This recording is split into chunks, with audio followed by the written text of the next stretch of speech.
네, 시청자 여러분 안녕하세요. 부자가 되는 가장 빠른 길 100억 마스터 플랜 2부 진행의 저는 이화영입니다. 100억 달성 미션 오늘부터 시작해 보시죠. 제한 시간 없고요. 확실한 전략은 지금 세워드릴게요. 네, 양대 시장 오늘 하락으로 다소 아쉽게 마무리 지었습니다. 더 아쉽게 느껴지는 이유가 있죠.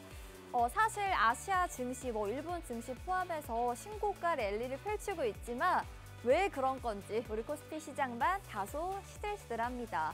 그리고 그동안 우리 상반기 주도주 섹터였다고 하는 조방원들조차도 오늘 장에서 보니까 영 힘을 쓰지 못하는 모습 함께 연출이 됐는데요. 새로운 고민도 생기셨을 것 같아요. 저희가 그래서 이번 주 함께 보낼 수 있는 든든한 전략 세워드리니까요. 주목해보시면 좋을 것 같네요.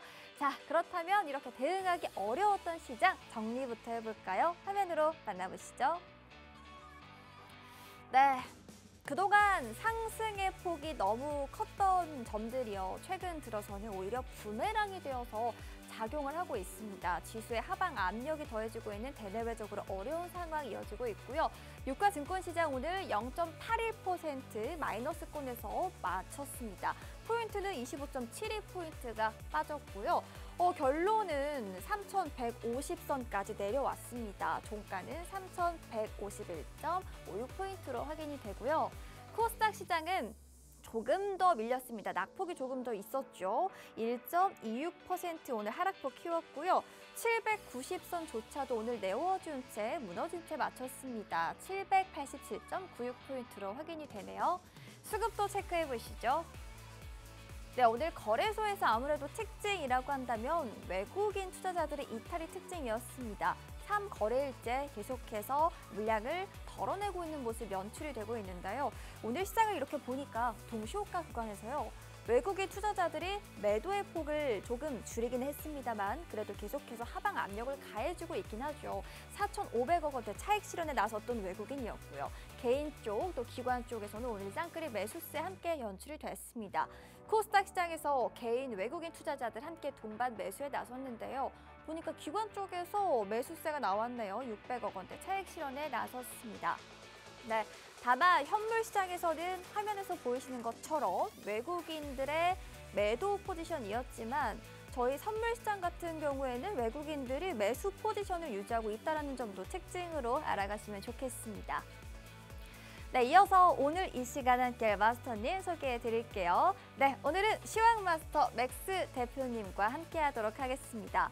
사실 지난주 화요일이었죠. 저희가 처음으로 호흡을 방송에서 마쳤는데요. 그때 반응이 정말 좋더라고요. 케미가 좋다. 그래서 수익 챙기신 분들 많으셨을 것 같은데요. 오늘도 기대해 보시면 좋을 것 같습니다. 든든한 수익 또 안정적으로 안겨드리니까요. 주목해 보시면 좋을 것 같고요.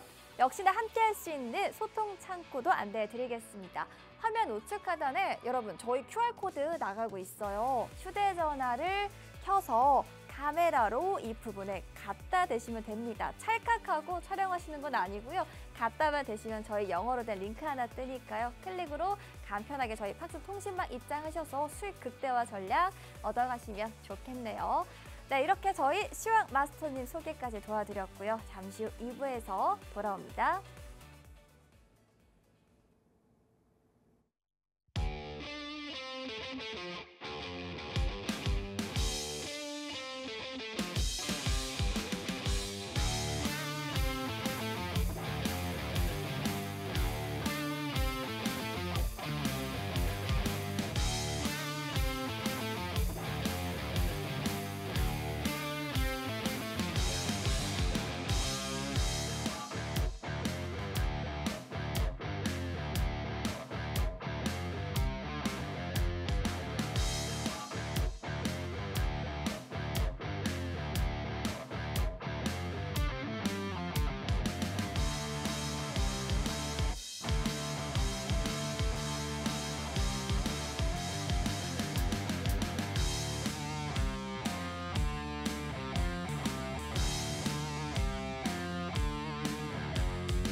네, 마스터 플랜 2부의 문도 활기차게 열어보도록 하겠습니다.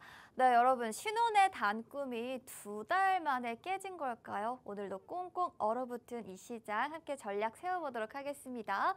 오늘은 시황마스터 맥스 대표와 함께 하겠습니다. 대표님 어서 오십시오. 네, 반갑습니다.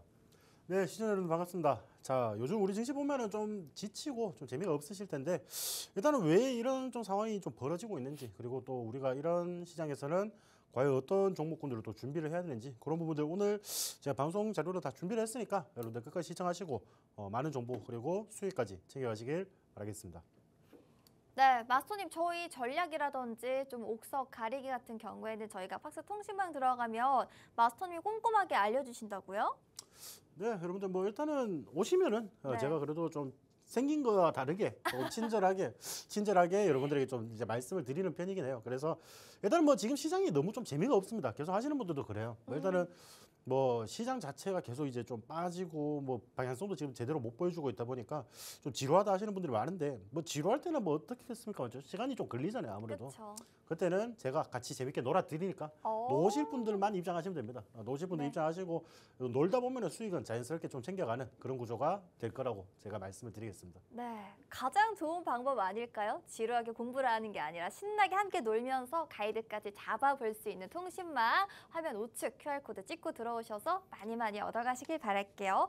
마스터님, 그런데 절기상 일단 입추는 지났었잖아요. 그런데 날이 계속 더워요. 이렇게 더운데 시장까지 대응하기 어려워서 더 열이 많이 났던 시장이었던 것 같습니다.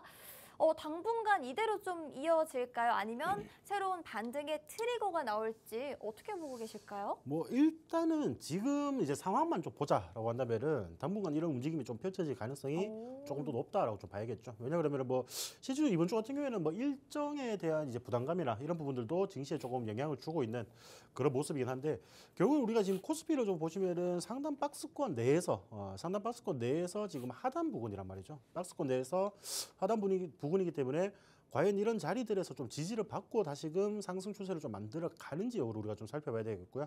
일단은 뭐 코스닥 같은 경우에도 일단 61선 정도까지는 좀 빠지는 그런 모습을 연출을 했다라고 좀 보시면 되고, 단기적인 반등이나 이런 부분들을 충분히 나올, 양시장 모두 충분히 나올 그런 자리가 지금 마련이 됐는데, 결국에는 우리 증시를 지금 이제 상방으로 조금 더 강하게 움직여 주려고 하면은 이제 뭐 불확실성이 이제 세제 개편안이라든지 이런 부분들이 어느 정도 조금 해소가 되는 게 우리 증시가 추가적인 상승을 좀 일으켜 줄 수 있는 그런 분위기라고 좀 보시면 될 것 같고요. 뭐 일단은 이번 주에 뭐 FOMC 의사록이라든지 좀 이제 미 증시에서 좀 이제 중요하게 보는 그런 부분들이 좀 발표가 되거든요. 그런 부분들이 발표되고 또 이제 잭슨홀 미팅이라든지 이런 부분들까지 일정이 지금 남아 있다 보니까 과연 이제 연준에서 앞으로 금리의 방향성을 어떻게 조금 제시를 할 것인지, 금리에 대한 스탠스가 과연 이제 매파적일지 아니면 비둘기파적일지 이런 부분들을 지금 눈치를 보는 그런 장세가 펼쳐지고 있다라고 좀 보시면 좋을 것 같습니다. 그런 구간들에서 조금 우리 증시가 다른 아시아 국가보다는 조금 아쉬운 거는 결국에는 우리 증시만 지금 보유를 하고 있는 이런 이제 리스크들, 이런 부분들이 아직 해소가 되지 않기 때문에 일단 시장 자체가 지금 뭐 재미가 없을 수밖에 없습니다. 주요 이제 메이저 이제 수급들이 들어오지 못하는 그런 상황이 지금 펼쳐지고 있다 보니까 이런 부분들에서 아마 좀 재미가 없고 지치고 이런 분들이 많으실 거예요. 다만 우리가 뭐 이렇게 걱정을 한다라고 해서 우리가 지금 뭐 어떻게 할 수 있는 방법이 없습니다. 특히나 우리 개인들 같은 경우에는 이 증시를 우리가 뭐 힘을 모아서 매수를 한다라고 해도 어느 정도 한계는 저는 있다라고 생각을 하거든요. 그러면은 실질적으로 시장의 주인들이 조금 돌아올 때 그런 분위기를 잘 타가지고 여러분들이 또다시 수익을 낼 수 있는 그런 전략을 지금은 취하셔야 된다라고 좀 말씀을 드리고 싶어요. 그래서 어느 정도 이제 근데 다만 여러분들이 지금 관심을 좀 가져야 될 종목들은 지금 최근에 이제 조방원 테마들, 조선, 방산, 뭐 원전 이런 테마들이 굉장히 강하게 증시를 이끌어 왔습니다. 그렇죠? 그 굉장히 강하게 이끌어오면서 그 종목군들 자체가 시총이 좀 커졌단 말이에요. 근데 오늘 시장에서 여러분들 차익 매물이 이렇게 나오다 보니까 결국 시장이 계속 주저앉는 모습이잖아요. 이런 부분들에서 과연 일단 이런 부분들에서 지속적인 하락이 나오는지, 아니면은 지금 단기적으로 또 반등이 나올 수 있는 구간들인지 옥석 가리기를 해서 우리가 조금 준비를 해야 되지 않나. 특히나 상반기에서 이제 주도주 역할을 했던 그런 종목들 같은 경우에는 하반기에서 다 지금 주도주 역할을 할 가능성이 높거든요. 그런 부분들을 조금 살펴보시면서 결국 시장이 정상적인 움직임이 보여진다. 우리 뭐 세제 개편안이라든지 이런 리스크들이 좀 사라지고 정상적인 방향성이 조금 보여진다라고 했을 때 과연 단기적으로 어떤 종목군들에서 단기적인 반등이 또다시 나올 것인지 그런 부분들을 체크하시면서 여러분들이 시장을 대응하시는 게 굉장히 유리하다라고 말씀을 드리겠습니다. 네, 맞습니다. 여러 가지 이슈들 계속 불확실성도 이어지고 있고요. 아무래도 이번 한 주 같은 경우에는 잭슨홀 미팅을 앞두고 있기 때문에 우리가 기대했던 만큼의 발언이 나올지 아니면 기대에 미치지 못하는 발언이 나올지 계속해서 이슈를 체크해보는 게 좋을 것 같고요. 그런 이슈 역시나 통신망에서 짚어드린다는 점까지 덧붙여서 알려드릴게요. 계속 이렇게 지지분이 나고 당분간 조금 경계감이 있는 시장이라고 하면 이벤트성이라든지 단기간으로 수급에 쏠리고 있는 그런 섹터들 눈여겨보면 좋을 것 같다는 의견으로도 정리가 될 것 같습니다. 관련해서 더 궁금한 점은요. 통신망 많은 이용하시면 좋을 것 같다는 말씀 함께 드릴게요. 네, 이제 저희가 가장 궁금해하셨을 시장 이야기 여쭤봤고요. 키워드를 놓고 전략과 아이디어까지 자세하게 이어가도록 하겠습니다. 종목별로 만나볼게요. 오늘 첫 번째 만나볼 종목은 바로 두산 에너빌리티입니다. 보통 저희가 종목으로 이야기를 할 때는 많이 올랐을 경우에 많이 이야기를 드리거든요. 근데 오늘은 많이 빠져서 한번 이야기 나눠보고자 합니다. 걱정 많이 되셨죠? 체코 원자력 발전소 이 수주랑 관련해서요. 미국 측에 로열티를 지급을 해야 한다는 소식이 전해지면서 오늘 급락이 좀 나왔습니다. 제가 궁금한 건요, 마스터님.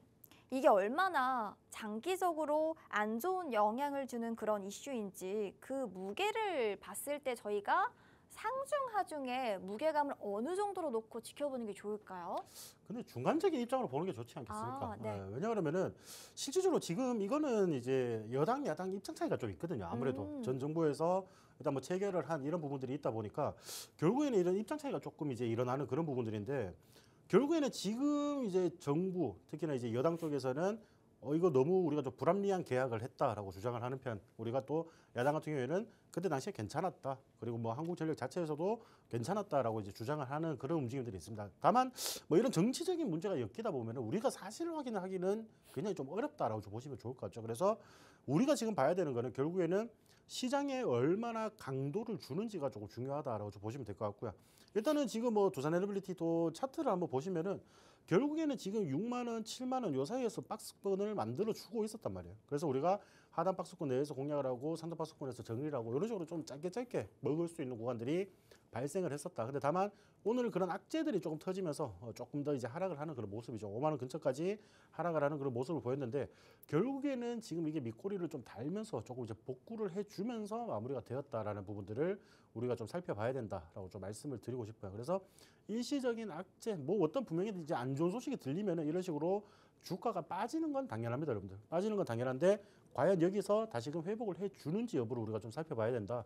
그래서 지금 이런 부분들은 지금 우리가 뭐 글로벌 원전이라든지 뭐 물론 이제 표면적으로 보자라고 하면은 굉장히 좀 불합리한 계약이 맞죠. 맞는데 우리가 과연 이제 이런 불합리한 계약을 하면서도까지도 글로벌 수주를 위해서 점유율을 위해서 이렇게 이끌어야 됐다라고 한다면은 또 그게 차후에 뭐 글로벌 수주라든지 이런 부분들로 이어진다라고 하면 분명히 상쇄시킬 수 있는 그런 부분들은 나온다라는 겁니다. 물론 이제 손익분기점이 그만큼 더 높아지겠죠. 조금 더 많이 수주를 하고 이런 식으로 해야지 우리가 좀 이제 남겨 먹는 이윤, 쉽게 말해서 영업이익이라든지 이런 부분들이 충분히 더 크게 나타날 것이다라고 지금 보이는데 결국 이런 부분들에서 오늘 장중에서 좀 과하게 반응을 했지 않나? 결국에는 또 시장도 지금 어떻게 증시를 좀 상승시킬 만한 그런 이제 이슈도 없고 이러다 보니까 이거를 좀 굉장한 악재로 조금 받아들이는 그런 모습들이 좀 발견이 되었다라고 보시면 좋을 것 같습니다.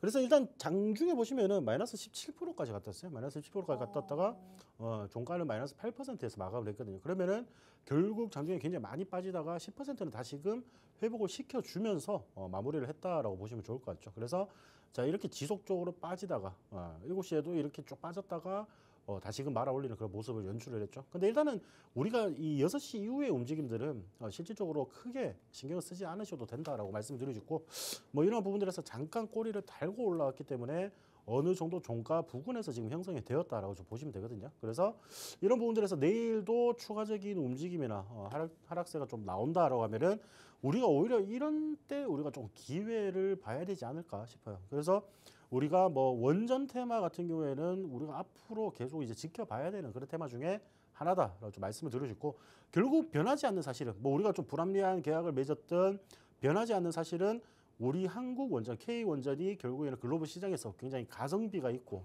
굉장히 안전하다라는 평가가 있기 때문에 이런 부분들에서 오히려 좀 이제 박리담회라고 좀 생각을 하시면 좋을 것 같아요. 그래서 뭐 누가 얼마를 좀 이제 뜯어간다, 삥을 뜯어간다 이렇게 생각하실 수도 있는데 이런 부분들을 조금 제외하고 결국에는 우리 기술력들을 얼마나 조금 펼쳐주는지가 굉장히 중요한 사안이 아닌가 좀 말씀을 드리고 싶습니다. 그래서 오히려 저도 이런 부분들에서는 조금 이제 어차피 우리가 기술력이 아무리 좋더라도 우리 국내에서는 한계가 있단 말이에요. 우리가 뭐 신한울이라든지 뭐 이런 거 이제 원전을 계속 짓는 거에 이제 어느 정도 한계가 있기 때문에 결국 수출 시장으로 좀 눈을 돌려야 되는 그런 상황인데 그런 부분들에서 오히려 시장 점유율을 좀 끌어올릴 수 있는 좋은 기회이지 않을까. 뭐 우리가 멀리 큰 숲을 바라보고 한다라고 한다면은 충분히 앞으로 추가적인 상승이 조금 더 나올 것 같다라고 말씀을 드리도록 하겠습니다.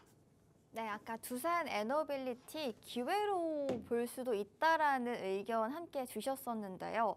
그러면 혹시 이 기업 가지고 계신 분들은 어디까지 바라보면 좋을지, 그리고 만약 내가 산다라고 했을 때 어느 정도 가격 지지 라인을 보고 들어가야 될지 궁금합니다. 어떻게 보시죠? 뭐 일단은 지금 어느 정도 추세가 좀 눌렸다 뭐 한다 하더라도 지금 이제 가파르게 오른 건 사실이거든요. 올해 들어와서 예. 굉장히 가파르게 올랐는데 뭐 제가 정확한 그 꼭지점을 알 것 같으면 솔직히 여기 안 있겠죠. 네. 여기 안 있고 뭐 제가 어디 점이나 보든지 뭐 그런 걸 해야 될 건데 자 일단은 우리가 이런 이제 가격대를 좀 참고할 수 있을 만한 그런 이제 움직임들은 우리가 월봉을 한번 좀 참고해 볼 수 있을 것 같다라고 말씀을 드리겠습니다. 우리가 기업적으로는 이제 두산에너빌리티가 과거 2007년도에도 지금 보시면 14만 5천 원, 거의 17만 원 가까이 이렇게 상승을 했던 적이 있어요. 근데 지속적으로 이제 약세를 보여왔죠. 우리가 20년도 들어와가지고 지속적으로 한 주가가 10년 정도 이제 계속 지속적인 하락을 보여왔다. 근데 그거를 단 우리가 25년 들어와서 거의 다 복구를 시켜주는 그런 움직임입니다. 그러면은 우리가 잃어버린 14년을 올해 지금 이제 다시 되돌려 놨단 말이에요. 그러면은 자 여기서 당연히 이 주가에 대한 피로도나 이런 부분들은 발생이 될 수밖에 없다라고 좀 말씀을 드리고 싶습니다. 근데 이런 부분들에서 결국에는 지금 뭐 월봉상이라든지 이런 부분들을 전체적으로 좀 살펴보자라고 했을 때는 그래도 아직은 추세가 조금 살아 있다라는 부분들이 보여지는 부분들이 있어요. 그래서 어느 정도 우리가 보시면은 이 7만 원 선이 과거에도 어느 정도 좀 저항선으로 좀 작용을 했던 그런 이제 가격대라고 보시면 될 것 같아요. 그래서 이런 구간들에서 지금 저항이 나오는 거는 어느 정도 당연한 구간이었다. 그래서 지금 최근에 움직임 보시면은 주가가 이 7만 원 선을 지금 쉽게 돌파를 못했죠. 아까 제가 박스권이라고 말씀드렸는데, 자, 이 가격대를 쉽게 돌파를 못했습니다.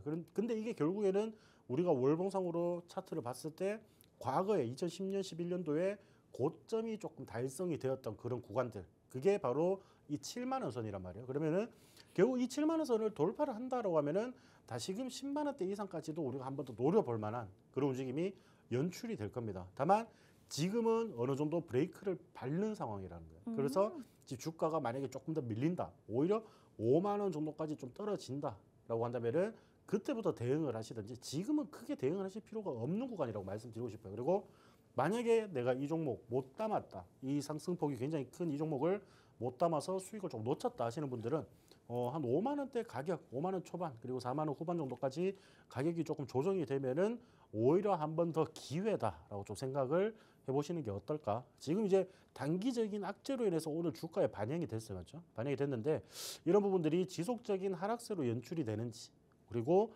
이런 이제 악재들을 다시 좀 딛고 수익으로 전환할 수 있는지 이런 부분들이 지금 굉장히 중요한 시점이다라고 말씀을 드리겠습니다. 네, 추세는 여전히 살아 있습니다. 충분히 더 갈 수 있는 여력 남아있는 상황이고요. 일단은 좀 지켜보면 좋을 것 같아요. 조정 시 매수 의견, 그리고 7만 원이 가격 지지 라인을 돌파를 할 건지도 계속 체크해 보시면 좋을 것 같네요. 두산 에너빌리티 어떤 가격 전략 세우면 좋을지 박스 통신망 안에서 조금 더 꼼꼼하게 저희 맥스 마스터님이 잡아드리니까요. 지금 찍고 들어오셔서 좋은 정보 선점해 가시길 바랄게요. 다음 종목 이어가 보도록 하겠습니다. 네, 이번에는요. HJ 중공업 만나볼게요. 이 시간에서는 처음 다뤘던 기업인 것 같긴 합니다. 이쪽은 조선 쪽 사실 방송에서 많이 다뤘고 이 기업은 아니지만 저희 이 시간에도 조선 얘기를 굉장히 많이 했단 말이죠. 그래서 이번에는 이 이슈를 한번 눈여겨볼게요. 중국 쪽에서 우리 한국과 또 미국의 이 조선업의 협력과 관련해서 경고를 했다라는 그런 기사도 있더라고요. 조선업 자체를 지금 어떻게 봐야 될지 궁금해요. 이 이슈가 좀 영향력이 있는 이슈일까요, 마스터님? 신경 안 쓰셔도 됩니다. 아, 그래요? 저는 그렇게 봅니다, 여러분들. 일단은 뭐 우리가 지금 중국이 글로벌 이제 조선 시장이나 이런 부분들에서 점유율이 거의 50% 이상이에요. 굉장히 많은 점유율을 좀 보유를 하고 있고 우리가 거기에 밀리는 것 또한 사실입니다. 근데 항상 이제 말씀드립니다. 우리가 할 수 있는 부분에 조금 집중을 해보자라고 말씀을 드리는데 결국 눈에 보이는 숫자만 차이만 이제 우리가 따진다라고 하면은 결국 우리 조선업은 아직도 별로다라는 이제 결론이 나오거든요. 중국도 아직 못 이기고 별로다라는 결론이 나오는데 결국 이런 부분들에서 우리가 앞으로 어차피 지금보다 더 낮았는데 이런 부분들에서 점유율을 얼마나 더 끌어올려 가는지 여부가 지금 중요하다라고 좀 말씀을 드리고 싶고요. 일단은 뭐 지금 이제 중국에서 뭐 우리나라가 뭐 배를 만들어서 만약에 미국에게 군함을 우리가 만들어줬는데 건조를 해줬는데 자, 그 군함들이 제3국에서 뭐 어떤 작전 행위라든지 이런 부분들을 펼치게 된다라고 하면은 우리나라가 좀 불이익을 받을 수 있다 이렇게 좀 경고를 하기도 했고요. 일단 근데 일단 중국이 하는 일들을 조금 보면은 결국에는 우리 국내 조선이 조금 무서운가 보다라고 생각이 될 수 있는데 결국 이제 중국에서도 지금 1, 2위 조선소들이 합병을 하려고 하는 그런 모습들이 연출이 되고 있죠. 그래서 이런 부분들이 결국 우리나라와 미국이 함께 지금 마스가 프로젝트나 이런 부분들을 진행을 한다라는 소식이 들어오니까 그런 부분들을 이미 미리 선점을 해서 좀 경제를 하려고 하는 그런 움직임이 펼쳐지고 있다라고 좀 보시면 좋을 것 같아요. 자, 그래서 이제 HJ중공 같은 경우에도 작년 10월 달에 보시면은 저점이 2,180원이었어요. 2,180원이었고 단기적으로 지금 16,000원대까지 상승을 했었죠. 16,000원대까지 상승을 하면서 작년 10월 달부터 해서 올해 8월 뭐 그래서 결국 이제 한 10개월간 기간으로 해가지고 결국에는 거의 600% 가까운 상승을 보이기도 했다라고 보시면 될 것 같아요. 그런데 제가 아까도 말씀드렸다시피 어차피 지금 이렇게 급작스럽게 상승한 부분들 그리고 지금 6월 달, 7월 달부터 해서 우리 고점까지 이제 이렇게 거의 한 2배 가까이 주가가 상승을 했을 때도 불과 한 달밖에 걸리지 않았단 말이에요. 한 달밖에 걸리지 않았기 때문에 당연히 이 주가에도 피로도는 나올 수밖에 없다라고 좀 보시면 될 것 같고요.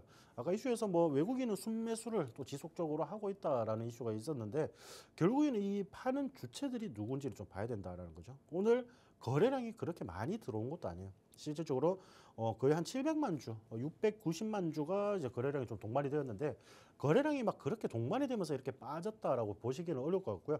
일단은 주가가 많이 좀 상승을 했다 보니까 단기적인 차익 실현 물량이 나왔다 정도로만 받아들이시면 좋을 것 같아요. 그래서 저는 오히려 지금 이런 시장, 지금 뭐 세제 개편안이라든지 이런 불확실한 리스크가 조금 있을 때 이런 종목들을 미리 준비를 하시는 게 어떨까. 지금 오히려 저는 이게 기회라고 좀 보여집니다. 기회. 여러분들이 다시금 좀 이제 담아서 또 단기적으로 수익을 노릴 수 있는 그런 기회가 지금 발생이 되고 있다라고 보시면 될 것 같고요.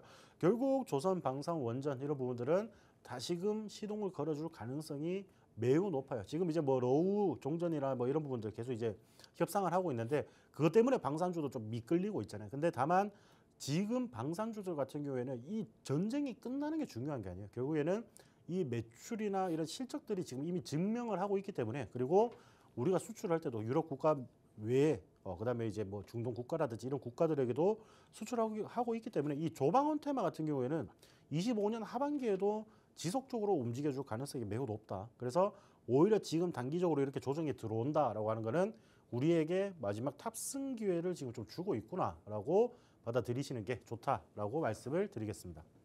네, 조방원 섹터.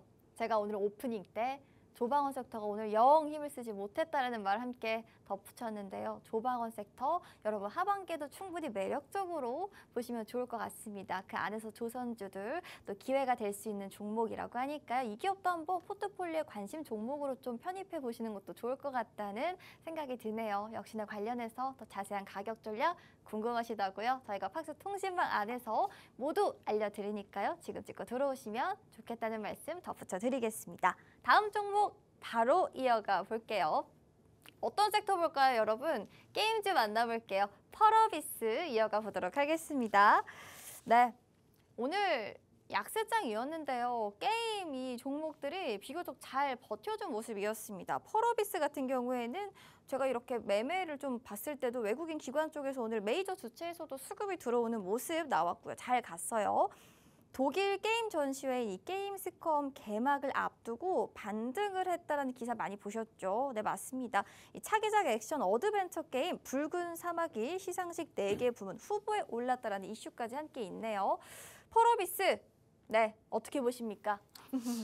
참 이 종목을 어떻게 말씀을 드려야 될지 모르겠어요. 예. 얼마 전에는 거의 하한가를 이제 달성을 하는 맞습니다. 그런 모습을 좀 연출했죠. 근데 지금 또 이제 뭐 수상 뭐 후보에 올랐다라는 소식으로 인해서 좀 상승을 하는 그런 모습인데, 자, 우리가 지금 펄어비스 같은 경우에는 지금 붉은 사막이 나온다고 했는지가 지금 굉장히 오래 걸렸어요. 맞아요. 이미 4년인가 지났을 거예요. 네. 4년인가 지났는데 저도 뭐 이거를 조금 해보려고 했는데 나오질 않더라고요. 근데 이게 또 한 번 더 밀렸습니다. 그래서 우리가 주가 차트 움직임을 한번 보시면은 최근에 우리가 지금 보시면은 지난주 수요일 날 주가가 거의 26%, 25% 정도 빠지는 그런 모습을 연출했죠. 그래서 이런 부분들에서 저는 오늘 이런 자리들 같은 경우에도 단기적인 반등이 그냥 나올 수 있는 자리라고는 생각을 해요. 그래서 이런 부분들을 조금 보시고요. 일단은 지금 이게 제가 통합 시세라서 차트가 이렇게 좀 보이는데, 만약에 KLS 시세를 본다라고 하시는 분들은 여기 이만큼 갭이 조금 띄어져 있을 겁니다. 갭이 이렇게 띄어져 있을 건데, 우리가 주가 차트의 움직임은 제가 항상 말씀을 드릴 때 차트가 어떤 성질이 조금 있다고 말씀을 드렸어요.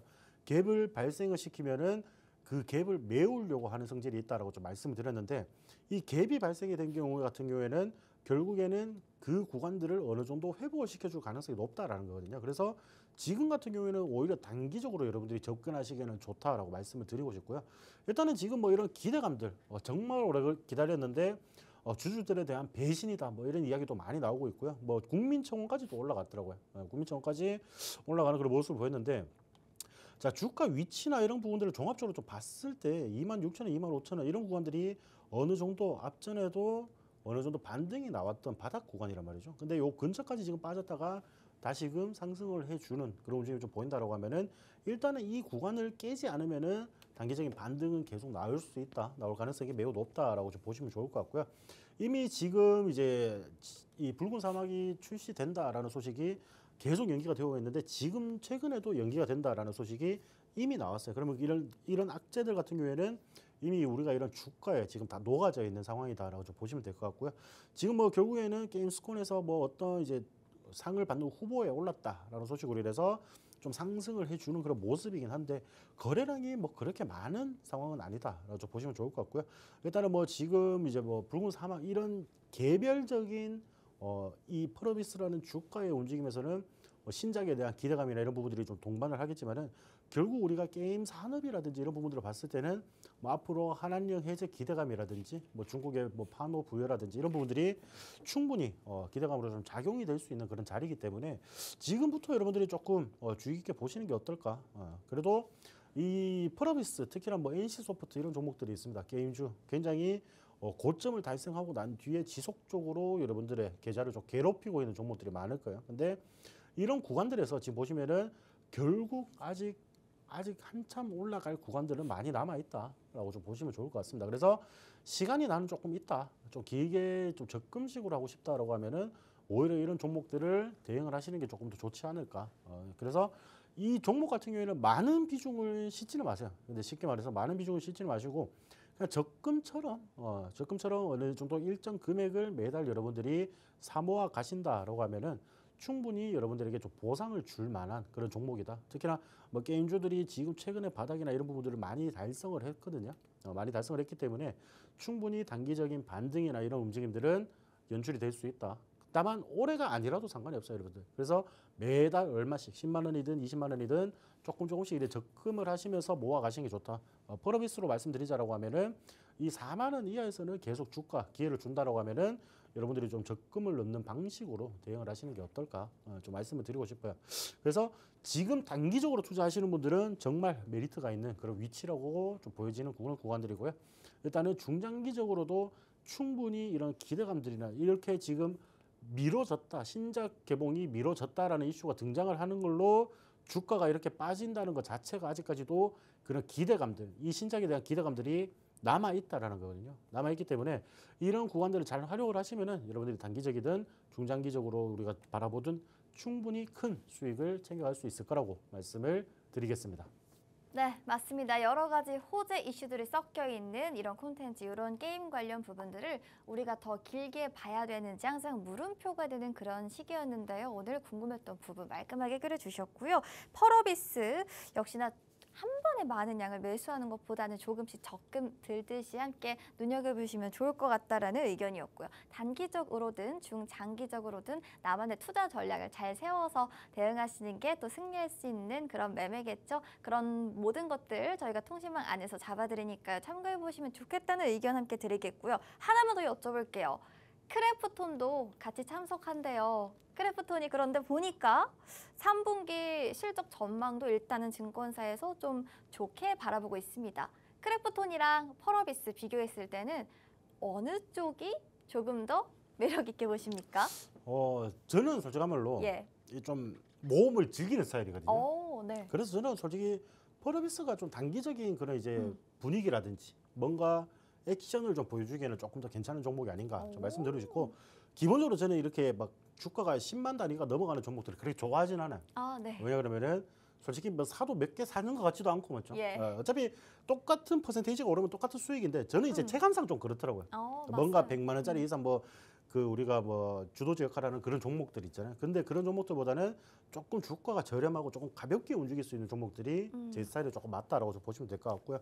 일단은 주가가 무거우면 그만큼 이제 뭔가 액션이라든지 어떤 이제 끼를 보여주기가 좀 어려워요. 그렇기 예. 때문에 그런 구간들을 좀 살펴봤을 때는 크래프톤은 지금 그래도 주가가 꾸준히 우상향을 하는 그런 종목이고요. 이런 부분들에서 충분히 앞전에 고점을 달성했던 부분들이 있죠. 58만 원까지 좀 달성을 한 구간들이 있는데, 자 이런 구간들까지도 충분히 회복은 시켜줄 것 같다라고 좀 말씀을 드리고 싶어요. 근데 너무 천천히 움직인다. 그리고 실질적으로 상승을 해도 여러분들 1년이나 2년 뒤에 움직임을 좀 봐야지 괜찮다. 그래서 만약에 좀 이제 목돈이 남아있다라고 하시는 분들은 이런 종목들에게 투자를 해서 1년 뒤, 2년 뒤에 여러분들 계좌를 열어보시는 게 조금 더 유리할 것 같다라고 좀 말씀드리고 싶고, 단기적으로 나는 정말 조금 이제 쫓아가는 불나방처럼 매매를 하고 싶다 하시는 분들은 펄어비스 같은 종목들이 조금 더 맞지 않겠냐. 그래서 게임 산업 자체는 전망 자체는 제가 봤을 때는 나쁘지 않아요. 나쁘지 않은데 결국에는 자기 성향의 차이인 것 같아요. 네. 자기가 얼마나 좀 기다리면서 투자를 할 수 있는지, 그리고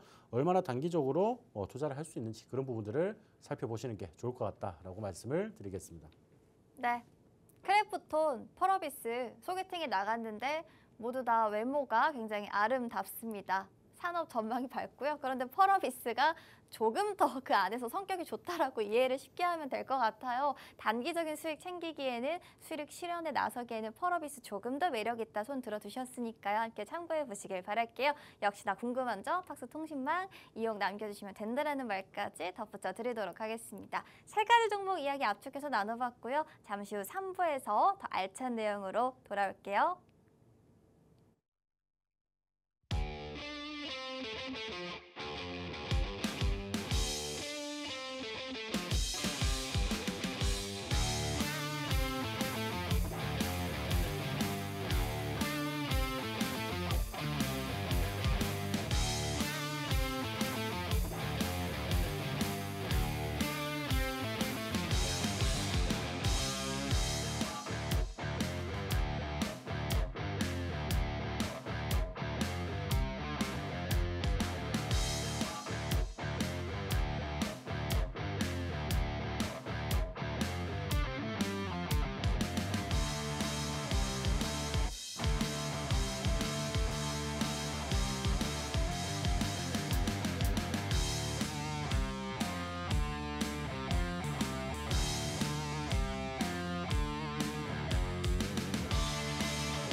네, 수익을 낼 수 있는 전략 지금 바로 세워드릴게요. 3부의 문 열어보도록 하겠습니다. 네, 여러분 잘 가던 조방원이 굴욕을 맞았습니다. 큰 타격을 입었고 그 안에서 오늘 장에서는 원전주가 좀 많이 아팠어요. 많은 큰 타격 받았습니다. 저희가 특징주 이야기를 할 때 관련해서 일단 원전 얘기를 더 길게 나눠봤기 때문에 조방원 중에 하나를 물어보려고 하는데 궁금해요. 제가 힌트 하나 드릴까요? 배와 관련이 있다고 합니다. 조선 방산 원전 중에 어떤 강의 준비해 주셨을까요? 마스터님께 여쭤볼게요. 마스터님, 오늘 네. 어떤 강의 기다리고 있어요? 과연 어느 섹터예요? 조선 방산 원전 중에 배랑 관련 있는 거 하나밖에 없지 않습니까? 그렇죠? 뭐 의미가 없는 그런 이야기를 하시는데, 자, 일단 오늘 제가 조선에 관련해서 여러분들이 좀 말씀을 드리려고 합니다. 자, 우리가 조선을 좀 주목을 해야 되는 이유, 그런 부분들을 조금 자세하게 짚어보자라고 좀 말씀드리고 싶은데, 자, 결국 조선주는 우리가 왜 주목을 해야 되는지 이런 부분들은 이 마스가 프로젝트라고 보시면 될 것 같아요. 우리가 미국과의 이제 관세 협상을 통해서 조금 제시를 했던 그런 이제 협력 부분이라고 보시면 되겠죠. 한국과 미국의 협력 부분 프로젝트라고 좀 보시면 될 것 같고요. 마스가 결국에는 이제 미국 조선업을 다시 위대하게라는 구호가 담긴 그런 프로젝트다라고 보시면 될 것 같습니다. 그래서 최근에 좀 인기가 있었고 지속적인 상승을 좀 보여왔던 조선주들 있죠. 조선 빅3 물밑 작업들이 지금 이제 진행이 되고 있다라고 보시면 좀 좋을 것 같고요. 또 이제 미국 워싱턴에 마스가 사무소를 지금 추진을 하고 있다. 이런 부분들을 지금 우리가 좀 주목을 해봐야 된다. 그리고 한미 정상회담이 25일 날 예정이 되어 있습니다. 자, 그러면은 분명히는 한미 정상회담에서 이 마스가 프로젝트를 어떻게 진행을 할 것인지 이런 부분들이 어느 정도 이제 윤곽이 좀 나올 거다라고 좀 보시면 될 것 같죠. 그래서 그런 부분들에서 우리가 좀 주목을 해야 된다라고 말씀드리고 싶고, 자, 전일 미 상원의회들을 좀 결결을 했었는데 뭐 조선 협력 성과를 조금 거두길 바란다라고 이제 서로 이야기를 하고 있는 그런 부분들입니다. 그래서 자, 뭐 일단 한미 이제 정상회담 자체에 재계 총수들이 좀 이제 총동원이 되는 그런 모습이죠. 그래서 실질적인 이제 뭐 반도체 추세라든지 이런 부분들에서 이슈가 나올 수도 있지만은 우리가 지금 당장에 좀 주목을 해야 될 부분들은 조선이 아닐까 제가 말씀을 드리고 싶습니다. 자, 조선 같은 경우에는 우리가 지금 시장 자체가 뭐 올해 들어서 전반적으로 수주량이라든지 글로벌 수주량이 좀 줄어들어 있는 게 사실이긴 해요. 그래서 자, 2025년 이거 7월까지입니다. 7월까지의 선박 수주량을 좀 보시면요. 자, 전 세계 788척의 발주가 지금 나왔다라고 보시면 될 것 같고요. 자, 그 발주량이 다만 전년 대비해서는 50%나 더 낮게 지금 이제 발주가 되는 그런 상황이라고 보시면 좋을 것 같습니다. 자, 그 중에서 788척에서 중국이 463척을 수주를 했고요.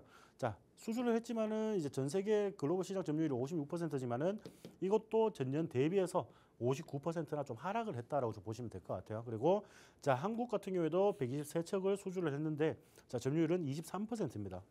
23%인데 자, 한국 같은 경우에도 전년 대비해서 37% 하락을 한 그런 모습이죠. 다만 전 세계 글로벌 증시에서 51% 수주가 적게 나왔는데 자, 중국은 59% 빠졌고 우리나라는 그보다 조금 덜하게 빠졌다. 그러면은 시장 점유율 자체는 지금 차츰 올라가고 있다. 특히나 우리가 뭐 탄소 중립이라든지 친환경 선박 이런 부분들이 해양 규제가 계속 강화가 되면서 우리나라의 이런 기술력들이 지금 많이 부각이 되고 있는 그런 상황이다라고 보시는 게 좋을 것 같습니다. 자, 그래서 우리가 이 마스카 프로젝트를 왜 봐야 되는지 이런 부분들을 좀 봐야 되는데 자, 미국에서 2024년도에 건조가 된 선박은 단 4척에 불가능합니다. 그래서 이런 이제 부분들이 보시면은 과거에 미국도 조선업이 굉장히 위대했는데 자, 이렇게 쇠퇴를 한 그런 이슈가 있는 이런 부분들을 조금 보자라고 한다면 결국 이 존스법이 좀 문제였죠. 존스법이 결국에는 국내의 조선업이라든지 이런 부분들, 해운이라든지 이런 산업들을 지키려고 만든 법안인데 오히려 그게 족쇄가 조금 되었다라고 보시는 게 좋을 것 같습니다. 자, 존스법 같은 경우에는 미국 국내 항만간 화물 운송은 반드시 미국 국적의 선박으로만 가능하다. 그리고 해당 선박 같은 경우에는 미국에서 건조가 되어야 되고요. 자, 미국이 선주가 소유를 해야 되고, 그리고 미국 승무원이 탑승을 해야 된다. 자, 전부 다 미국이에요. 미국인데 결국 이런 게 이제 결국 글로벌 시장에서 이런 이제 경쟁력이라든지 이런 부분들이 점점 뒤처지게 되면서 쇠퇴를 하면서 거의 몰락에 가까운 그런 상황들이 벌어진 겁니다. 그래서 이런 부분들 보니까 어때요, 여러분들? 지금 트럼프 대통령이 자기가 대통령이 되고 나서 보니까 너무 이 조선업이 망가져 있다라는 거예요. 그래서 이런 구간들에서 조선업 부활을 미국이 지금 꿈꾸고 있다라고 보시면 좋을 것 같습니다. 그래서 이런 녹슨 함대라고 이야기를 하는데 과거에는 중국과 굉장히 건조 능력이 굉장히 좀 비슷했는데 지금은 530배나 좀 차이가 난다라고 보시면 될 것 같아요. 분명히 이런 구간들에서 그리고 뭐 해군이라든지 이런 이제 군사력을 통해서라도 미국이 조선업을 부활시킬 수밖에 없는 그런 상황이 연출이 되고 있다라고 보시면 좋을 것 같습니다. 자, 그래서 일단 트럼프 대통령이 당선이 되자마자 제일 처음 한 행동이 미국 조선업 재건에 대한 행정명령에 서명을 했다라고 좀 보시면 좋을 것 같고요. 자, 이 서명에는 장기 계획을 좀 수립을 하고 그리고 금융 혜택을 검토를 하고요. 그리고 선박이라든지 군함 이런 건조들을 부활을 시키겠다. 결국에는 중국을 견제를 한다라는 것을 이제 포석을 깔아둔 그런 상황이라고 보시면 좋을 것 같습니다. 자, 이런 부분들에서 결국 미국 내 생산 이제 성이라든지 이런 부분들을 종합적으로 좀 고려를 했을 때 결국 미국 조선업이 지금 살아나야 된다. 이런 부분들이 굉장히 좀 주목을 받고 있는 그런 구간들이라고 보시면 좀 좋을 것 같고요. 자, 우리가 최근에 또 이제 한미 관세 협상을 좀 진행을 했죠. 관세 협상을 좀 진행을 했는데 그 진행에 굉장히 중요한 역할을 했던 키포인트가 바로 이 마스가 프로젝트라고 보시면 좋을 것 같습니다. 자, 한미 조선 협력이 그래 관세 협상에서 최대 기여를 했다라고 좀 보시는 게 좋을 것 같고요.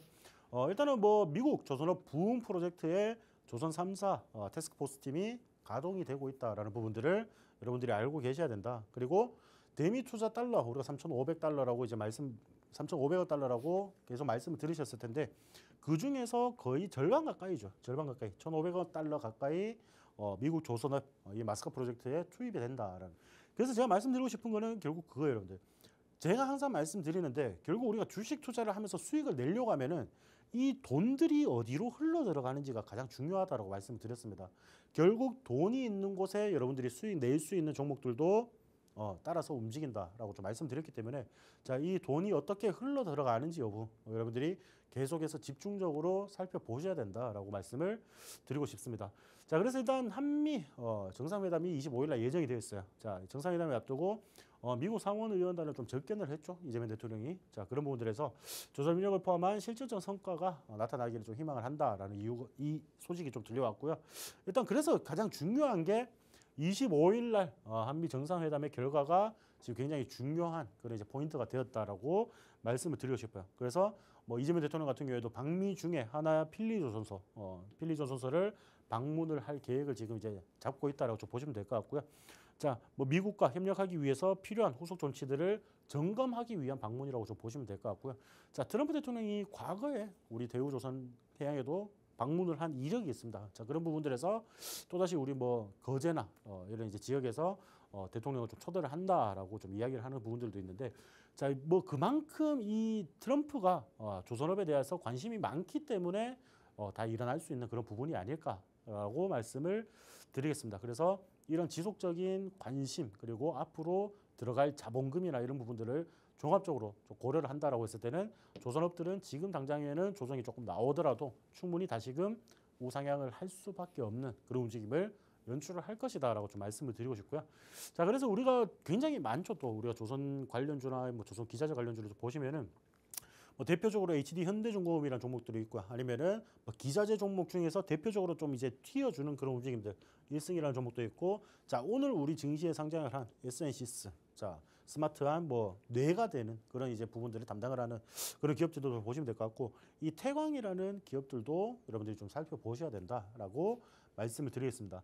자, 그래서 뭐 1승 같은 경우에는 여러분들 특징이 딱 보이시죠, 여러분들. 자, 위에 윗꼬리가 계속 지속적으로 길게 달린다. 어떻게 상승을 하든지 간에 이렇게 윗꼬리가 좀 길게 달리는 그런 모습들이 연출하고 있고, 자, 이 구간들에서 오늘 이 구간이죠, 여러분들. 5,300원 정도 이 구간을 좀 몸통으로 돌파를 해주는 그런 모습을 연출을 했어요. 그래서 자, 여기 돌파가 나오면 충분히 더 크게 상승을 할 가능성이 높겠죠. 어느 정도. 자, 그런 구간들을 우리가 주의 깊게 살펴봐야 된다라고 좀 말씀을 드리고 싶고요.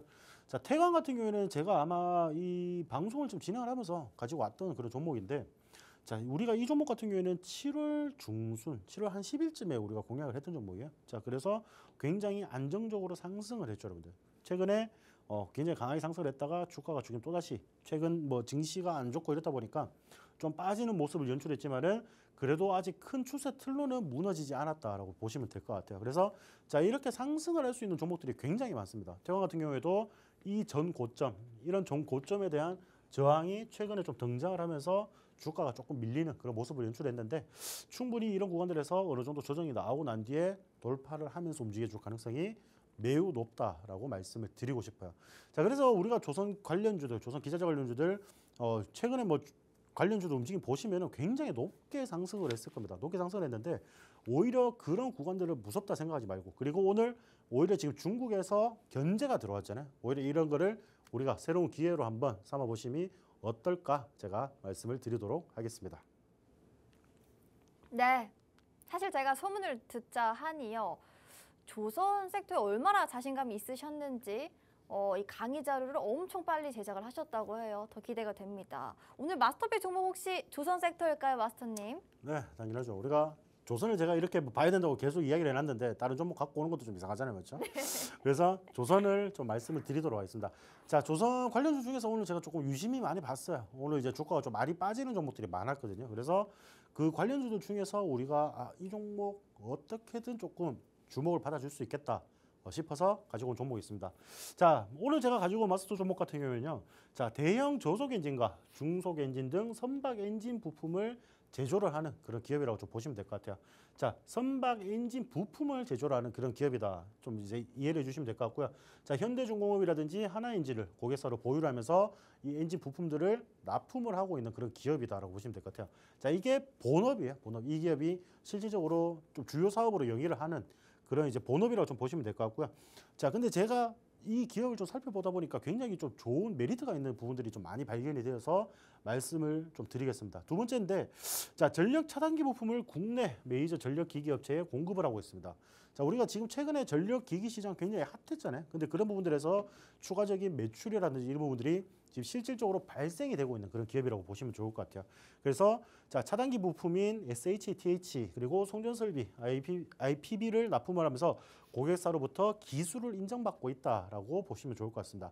전력 기기 중에 굉장히 유명한 기업이다라고만 힌트를 드리겠습니다. 자, 그런 기업에게 기술을 인정을 받고 있기 때문에 충분히 단기적인 상승이 가능해 보인다라고 좀 말씀을 드리고 싶고요. 자, 마지막 세 번째로는 종속 회사를 통해서 발전 선비 분야에도 지금 진출을 하고 있어요. 자, 우리가 아까 특징주로 봤던 기업 나오죠, 여러분들. 두산에너빌리티 그리고 BHI와 그리고 현대로템 이런 이제 원전 그리고 어떤 이제 발전 설비에 대한 이런 기업들에게 또 납품을 하고 있어요. 이런 기업들을 고객사로 납품을 하고 있고 발전기 금속 구조품을 납품을 하고 있습니다. 자, 그러면은 우리가 이 기업 같은 경우는 제가 조선이라고 일단 들고 왔지만은 조선도 재료가 있는 종목 그리고 전력 설비 쪽으로도 재료가 있는 종목 그리고 원전 쪽으로도 재료가 있는 종목이다라고 좀 말씀을 드릴 수 있겠죠.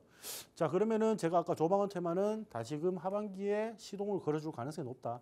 자, 그 중에서 조선 원전 재료만 가지고 있더라도 충분히 큰 시세 보여줄 수 있을 거라고 말씀을 드리고 싶습니다. 자, QR코드 찍고 입장을 하시면은 이 종목이 무엇인지 바로 말씀을 드리겠습니다. 네, 조선 쪽뿐만 아니라 전력 설비 그리고 원전 쪽 모든 재료를 다 가지고 있는 종목이고 조선 섹터도 앞서 너무 설명을 잘 해주셨고 이것만 해도 충분해 보입니다. 굉장히 매력 있는 수익 한 번에 챙길 수 있는 종목이니까요. 오늘 종목 꼭 얻어가시면 좋을 것 같아요. 그런데요, 저희가 그 종목명은 박스 통신망 안에서만 공략해 드리니까요. 지금 찍고 들어오셔서 이 종목에 대한 종목명 그리고 매수가, 타점까지 모두 얻어가시길 바라겠습니다. 여기서 인사드릴게요. 본 방송에서 제공해드리고 있는 정보들은 투자 판단에 대한 참고 자료일 뿐이고요. 해당 종목에 대한 가치, 상승, 하락 보장해드리지 않는다는 점까지 참고해주시면 감사하겠습니다. 오늘 어려운 장이었는데요. 내일은 기분 좋은 하루로 시작해보시길 바라겠습니다. 시청해주신 여러분 고맙습니다.